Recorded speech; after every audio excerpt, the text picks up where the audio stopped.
Welcome to modern education. आज हम लोग कुछ इंपॉर्टेंट एक्ट्स के बारे में बात करेंगे जो ईस्ट इंडिया कंपनी के द्वारा पास किए गए थे। इंडियन हिस्ट्री और इंडियन पॉलिटी दोनों के लिए इंपॉर्टेंट वीडियो है, और जो भी मतलब सेंटेंसेस हाईलाइट किए गए हैं वो उसके लिए तो मोस्ट इंपॉर्टेंट है। कुछ याद करिए ना करिए, उसको जरूर करिएगा। चलिए शुरू करते हैं पहले एक्ट से, जो कि 1773 से लेकर 1853 के बीच में होंगे। ठीक है, शुरू करते हैं। पहला एक्ट है रेगुलेटिंग एक्ट। ठीक है, रेगुलेटिंग एक्ट 1773 में। इसमें क्या है कि गवर्नर ऑफ बंगाल क्या बन जा रहा है? Governor general of Bengal. और कौन है पहला? हेस्टिंग्स। ठीक है, वेस्ट बंगाल की जो प्रेसिडेंसी है, ठीक है, वो मतलब सुपीरियर हो जाती है मद्रास और बिहार की बॉम्बे की प्रेसिडेंसी से। ठीक है, मतलब कि बॉम्बे और मद्रास की जो प्रेसिडेंसी रहती है उसको इसके मतलब अंतर कर दिया जाता है, मतलब उसके सबऑर्डिनेट कर दिया जाता है, उसके अंडर में आ जाता है वो। ठीक है, पहले सब इक्वल थे। अब गवर्नर देखिए, जो गवर्नर जनरल ऑफ बंगाल है, इसके काउंसिल में 4 एग्जीक्यूटिव काउंसिल बनाई जाती है, जिसमें 4 मेंबर हो जाते हैं। ठीक है, सुप्रीम कोर्ट की स्थापना होती है। ठीक है, पहले चीफ जस्टिस कौन होते हैं? Elijah Impey. ठीक है, प्लस उनके साथ 3 और जज की भी मतलब एक वो बनाई जाती है, समिति बनाई जाती है। ब्रिटिश गवर्नमेंट अपना जो कंट्रोल है वो ईस्ट इंडिया कंपनी के ऊपर बढ़ाती है। कैसे? सीओडी से। सीओडी क्या है? Council of court of directors. ठीक है, ये एक प्रकार की गवर्निंग बॉडी है। ये क्या करता था? रिपोर्ट देता था रेवेन्यू का और सिविल मिलिट्री का भारत में। ठीक, ये हो गया पहला एक्ट। दूसरा एक्ट देखते हैं। दूसरा एक्ट उसके बाद क्या आता है? पिट्स इंडिया एक्ट 1784 में। ठीक है, ये एक्ट क्या करता है ना, डुअल गवर्नमेंट की स्थापना करता है। डुअल गवर्नमेंट की स्थापना का मतलब होता है कि कंपनी की जो राजनैतिक दायित्व क्या है और उसके कॉमर्शियल माने कि उसके जो वाणिज्यिक दायित्व क्या है, उन दोनों के बीच का जो है वो भेद बताती है। ठीक है, और इसी एक्ट में पिट्स इंडिया एक्ट 1784 में ब्रिटिश गवर्नमेंट को क्या मिलता है? सुप्रीम कंट्रोल मिल जाता है, मतलब कि सबसे प्रधान कंट्रोल मिल जाता है ईस्ट इंडिया कंपनी का।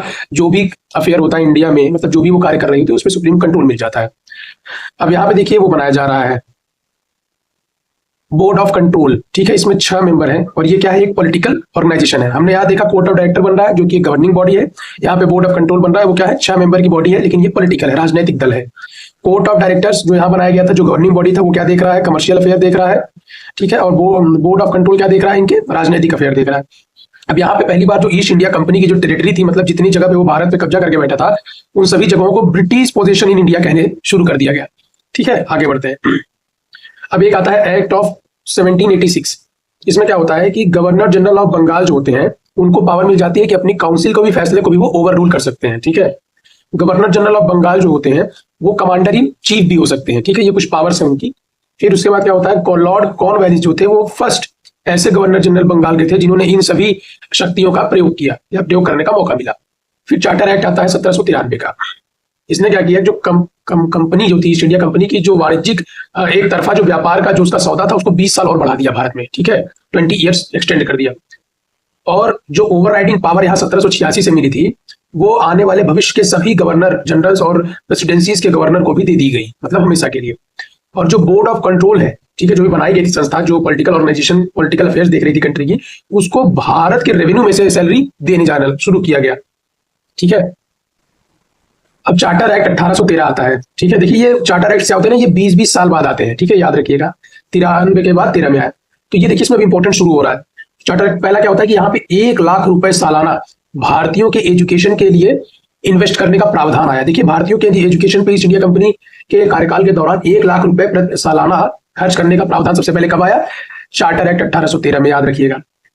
जो end of trade monopoly of company, देखिए ईस्ट इंडिया कंपनी का एक मतलब जो मतलब वो अपना चार्टर लेके आई थी इंग्लैंड से कि उसके अलावा कोई और विदेशी आके भारत में व्यापार नहीं करेगा। तो मतलब एक तरफा मतलब उसका वो व्यापार चल रहा था, उसको मतलब खत्म कर दिया। ठीक है, लेकिन बस 2 चीजों को छोड़ के, चाय और चाइना के साथ व्यापार, चाय में व्यापार और चाइना के साथ व्यापार को छोड़ के बाकी सभी चीजों से उसका एक तरफा जो भी कंट्रोल था उसको खत्म कर दिया गया। इसके बाद क्या होता है कि जो क्राउन होता है, ब्रिटिश क्राउन, मतलब वहां के राजा रानी जो भी होते हैं, वो क्या कहते हैं, जितनी भी ईस्ट इंडिया कंपनी की जो भी टेरिटरीज होती है, मतलब उसके ऊपर अपना सॉवरेन कंट्रोल बना लेते हैं, स्थापित करते हैं। मिशनरीज को परमिशन मिल जाती है कि वो भारत में आए और अपने ईसाई धर्म का प्रचार करें और फैलाएं। भारत में वेस्टर्न एजुकेशन का क्या होता है? इंट्रोडक्शन होता है। ठीक है, यहां से देखिए भारत की मिशनरी भी आ रही है, वेस्टर्न एजुकेशन का इंट्रोडक्शन भी हो रहा है। लोकल गवर्नमेंट को क्या हो रहा है कि local government to impose tax and punish on non payment, और लोकल गवर्नमेंट को, स्थानीय शासन को यह मतलब दायित्व दिया गया कि वो टैक्स लगा सकती है और न देने पर क्या कर सकती है? पनिश कर सकती है, दंड दे सकती है। ठीक, आगे बढ़ते हैं।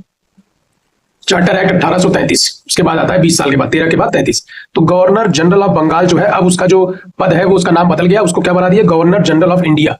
ठीक। अब पहला गवर्नर जनरल ऑफ इंडिया कौन है? बेंटिक। ठीक है। अब इसमें क्या होता है कि बेंटिक को जो सिविल और मिलिट्री दोनों पावर्स दे दी जाती है। ठीक है। जो ईस्ट इंडिया कंपनी का जो कमर्शियल रूल होता है, वाणिज्यिक जो भी उसका दायित्व होता है, उसको खत्म कर दिया जाता है। अब वो पूरी तरीके से एक शासन करने वाली बॉडी बन जाती है, एडमिनिस्ट्रेटिव बॉडी बन जाती है। ठीक है। अब गवर्नर जनरल ऑफ इंडिया है। अब देखिए हम लोग यहाँ पे देखे थे, अगर आप ध्यान से देखिए, अगर पहला एक्ट, तो पहले यहाँ गवर्नर जनरल ऑफ बंगाल था, उसके एग्जीक्यूटिव काउंसिल में 4 मेंबर थे। फिर जब ये गवर्नर जनरल ऑफ इंडिया है तो तब भी इसकी एग्जीक्यूटिव काउंसिल में वही पुराने वाले 4 मेंबर है, लेकिन इसमें एक नया मेंबर जोड़ दिया गया, लीगल मेंबर जोड़ दिया गया है। ठीक है। कौन बना? लॉर्ड वो मैकॉले। मैकॉले एक लीगल मेंबर इसमें बनके जुड़ते हैं। ठीक है। मतलब अब इनके काउंसिल में 5 लोग हो गए हैं। ध्यान दीजिएगा, चार्टर एक्ट 1833 की बात हो रही है ये। ठीक। अब पहली बार क्या हो रहा है कि open competition for civil service, ठीक है, इंट्रोड्यूस किया गया, लेकिन ये फेल हो गया। ठीक है। ये पहली बार ये था कि भारतीयों के लिए कोई चीज मतलब पॉसिबल हो पाई थी कि वो अपने शासन में, अपने देश के शासन में किसी प्रकार की भागीदारी ले सके। ठीक है। आगे बढ़ते हैं। अब आता है 20 साल बाद चार्टर एक्ट 1853। इसमें क्या होता है कि जो गवर्नर जनरल की काउंसिल का जो, देखिए जो गवर्नर जनरल की ये काउंसिल है 5 मेंबर की, इसके जो लेजिस्लेटिव और एग्जीक्यूटिव फंक्शन, इन दोनों को बांट देते हैं। मतलब कानून बनाने के फंक्शन को और उसको लागू करने के फंक्शन को, दोनों को इसमें क्या होता है, डिस्टिंक्शन कर दिया जाता है। अब जैसे कि देखिए ऐसे हम समझ सकते हैं कि उसकी जो विधायिका की शक्ति होती है, मतलब कानून बनाने की, और कार्यपालिका की शक्ति, मतलब उस कानून के पालन करने की जो शक्ति होती है, दोनों के बीच में विभाजन कर दिया जाता है 1853 में। अब क्या होता है कि establishment of India central legislative council. ठीक है। अब यहाँ पे भारतीय, ठीक है, लेजिस्लेटिव काउंसिल का जो होता है, क्या होता है, स्थापना होती है। ठीक है। किस लिए होती है? लॉ बनाने के लिए। ठीक है। जैसे हमारे आज के समय में हमारी पार्लियामेंट है, उसी का मतलब फर्स्ट वर्जन ये यही था। ठीक है। सेंट्रल लेजिस्लेटिव काउंसिल यही होता है। ठीक है। केंद्रीय विधायिका की स्थापना होती है। अब क्या हो रहा है? Open competition systems for selection and of civil servants. ठीक है। तो क्या हो रहा है कि अब यहाँ पे पहली बार एकदम खुला, मतलब आपका जो कंपटीशन है, प्रतिस्पर्धा है, ठीक है, सिविल सर्वेंट बनने की, ठीक है, उसको यहाँ पे प्रॉपर तरीके से लागू किया जाता है। ठीक है। इसमें इंडियंस को भी इंक्लूड कर लिया जाता है। ठीक। अब देखिए यहाँ पे फिर से क्या हो रहा है, गवर्नर जनरल जो थे इंडिया के, उनके काउंसिल में 4 मेंबर थे एग्जीक्यूटिव काउंसिल में, एक लॉ मेंबर था जो कि मैकॉले बना था, पहला याद करते रहिए। फिर उसके बाद क्या होता है, 6 लोग और जुड़ते हैं, जिनको हम लोग क्या कहते हैं, लेजिस्लेटिव काउंसिलर्स। जब यहाँ पे देखिए उनके लेजिस्लेटिव और एग्जीक्यूटिव फंक्शंस को अलग अलग कर दिया गया है, तो कुछ 6 लोगों की अलग आवश्यकता पड़ती है। और ये जो 6 लोग थे, इनको लोकल रिप्रेजेंटेशन के द्वारा चुना जाता है पहली बार। ठीक है। Indian central legislative council. ठीक है। 6 लेजिस्लेटिव काउंसिलर्स कौन थे? अब ये देखिए, ये जो पूरा हिस्सा है ना, गवर्नर जनरल प्लस 4 उसके जो वो एग्जीक्यूटिव काउंसिल के मेंबर हैं, प्लस एक लॉ मेंबर और 6 लेजिस्लेटिव काउंसिलर्स, टोटल ये जो हो गए 11 लोग, गवर्नर जनरल 6 4 10 11, इनको मिला के हम लोग क्या कह रहे थे, इंडियन सेंट्रल लेजिस्लेटिव काउंसिल। ठीक है।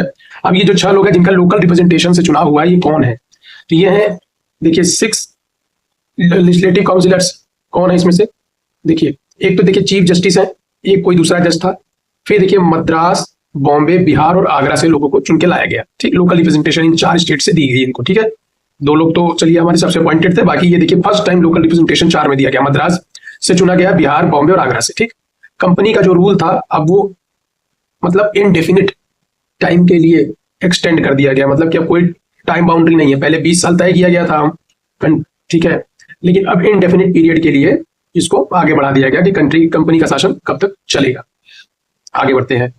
देखिए फिर आता है गवर्नमेंट ऑफ इंडिया एक्ट 1858। ये क्या करता है, देखिए 57 की लड़ाई होने के बाद, जो 57 का मतलब लड़ाई हुआ था, रिवोल्ट हुआ था, विद्रोह हुआ था, उसके बाद क्या होता है कि जो ब्रिटिश क्राउन होता है वो ईस्ट इंडिया कंपनी को भंग कर देता है, खत्म कर देता है, और सारी उसकी शक्तियां क्राउन को ट्रांसफर कर देता है। ठीक। कि अब राजा ही ब्रिटिश का जो है वो अब देखभाल करेगा। अब जो गवर्नर जनरल ऑफ इंडिया था, वो उसका जो पद बदल के वाइसरॉय का पद बन जाता है, नाम बदल जाता है। पहले वाइसरॉय कौन थे? कैनिंग थे। और ये कैनिंग जो थे, ये ब्रिटिश क्राउन को डायरेक्ट रिप्रेजेंट करते थे भारत में। ठीक है। मतलब कैनिंग जो भी शासन कर रहे थे, वो ब्रिटिश जो भी मतलब राजकुमार या राजा रानी जो भी थे, उनके अधीन कर रहे थे। ठीक है। उनके इशारों पर डुअल गवर्नमेंट की जो प्रणाली थी, जो कोर्ट ऑफ डायरेक्टर्स और बोर्ड ऑफ कंट्रोल की थी, जो कि एक रेवेन्यू देखता था, एक पॉलिटिकल फंक्शन, उसको भी भंग कर दिया जाता है, अबॉलिश कर दिया जाता है। एक नया ऑफिस बनाया जाता है, सेक्रेटरी ऑफ स्टेट। ठीक है। इस ऑफिस में उसके सेक्रेटरी ऑफ स्टेट के साथ 15 मेंबर की एक काउंसिल भी बनाई जाती है, उसको एडवाइस देने के लिए। ठीक है। इसको सेक्रेटरी ऑफ स्टेट को। और ये सेक्रेटरी ऑफ स्टेट जो है वो ब्रिटिश कैबिनेट के प्रति क्या है, उत्तरदायी है। क्या है? उत्तरदायी है। ठीक है। देखिए एक चीज और बता रहे हैं इसमें, देखिए 4/6 ये जो हमारा चार्टर एक्ट 1853 है, जहां पे 6 लेजिस्लेटिव काउंसिलर्स को पहली बार लोकल रिप्रेजेंटेशन मिला, इसमें से 4/6 were from local province of government of Madras, Bombay, Bengal and Agra. ठीक है। अब इन इंडिया, देखिए 1858 की बात कर रहा हूँ, in India merit based exam civil service commission for first time established in London in 1854 and held exam in 1855। ठीक, अब एक एक्ट आता है 1781 का, ये शायद हमारा छूट गया था, 1781 का एक्ट, तो इसको हम लोग देख लेते हैं अलग से। ये एक्ट था 1781 में, जिसको एक्ट ऑफ सेटलमेंट भी कहा जाता है। ये जस्ट हमारे रेगुलेटिंग एक्ट के बाद ही आया था, मतलब 73 के बाद 81 में। इसमें क्या होता है कि गवर्नर जनरल के काउंसिल और जो भी नौकरशाह हैं ईस्ट इंडिया कंपनी के, उनको सुप्रीम कोर्ट के जो जुरिस्डिक्शन है, ठीक है, उससे हटा दिया जाता है। मतलब कि उनके ऊपर सुप्रीम कोर्ट का कोई कंट्रोल नहीं रहेगा अगर वो कोई भी एक्ट लेते हैं या करते हैं अपनी ऑफिशियल कैपेसिटी में। ठीक है, सुप्रीम कोर्ट का जो कंट्रोल होता है रेवेन्यू और रेवेन्यू मैटर पे, उसको भी बदल दिया जाता है, अमेंड कर दिया जाता है। कोर्ट को जो भी होता है कि वो किसी भी डिफेंडेंट को उसके पर्सनल लॉ पर ही जज करेगा, जैसे या तो हिंदू है तो हिंदू लॉ, मुस्लिम है तो मुस्लिम लॉ। ठीक है, अब जो भी अपील होती है प्रोविंशियल काउंसिल की, ठीक है, वो अब गवर्नर जनरल इन काउंसिल के पास ले जानी होगी, ना कि सुप्रीम कोर्ट के पास ले जानी होगी। ठीक, और गवर्नर जनरल ही हैं जो कि प्रोविंशियल कोर्ट्स और काउंसिल के लिए क्या करेंगे, रेगुलेशन बनाएंगे। मतलब सुप्रीम कोर्ट को बहुत ज्यादा सबऑर्डिनेट कर दिया गया। तो ये तो हो गए जो सारे एक्ट 1773 से लेकर 1853 के बीच में पास हुए हैं। ठीक है, सॉरी 58 के बीच में पास हुए हैं, वो सब हो गए हैं। अब नेक्स्ट वीडियो में हम लोग वो एक्ट्स देखेंगे जो भारत में रिवोल्ट हुआ है उसके बाद से लेके आजादी तक के बीच में जो पास हुए हैं। ठीक है, जो हाईलाइटेड चीजें उसको 100% नोट कर लीजिएगा, गारंटी है पूछता जरूर है। ठीक है, मिलते हैं आपसे अगली वीडियो में। Thank you so much.